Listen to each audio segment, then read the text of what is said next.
Video obzor qilishda davom etamiz. Konstruktorimiz bir necha detallarni modellashtirmoqda, o'z bilma detallar nima uchun tayyorlanmoqda. Xullas, o'zidan so'rab olamiz. Qani ketdik, birinchi detalimiz nima uchun tayyorlanmoqda? Bu narsa shtatli tag qismi hisoblanadi. Ko'rib turganlaringiz butunlay rezadan iborat. Biz bu narsani 3D modelini kompyuterda yasab olamiz. Ko'ryapsizlar. Keyin 3D printerlardan o'zimiz ishonch hosil qilishimiz uchun mana bunday provalarni chiqaramiz hamda burab ko'ramiz. Mana ko'rishinglar mumkin, detal birga-bir chiqqan, rezalar birga-bir tushyapti. Xullas, prova chiqarilar ekan, undan keyin asl nusxada detal chop etilar ekan.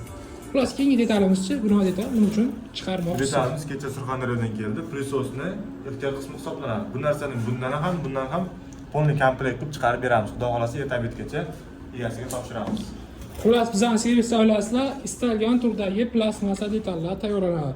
Shunga o'xshash xizmatlar bo'ladigan bo'lsa, 3D Print Masters'ga murojaat qilaverasizlar.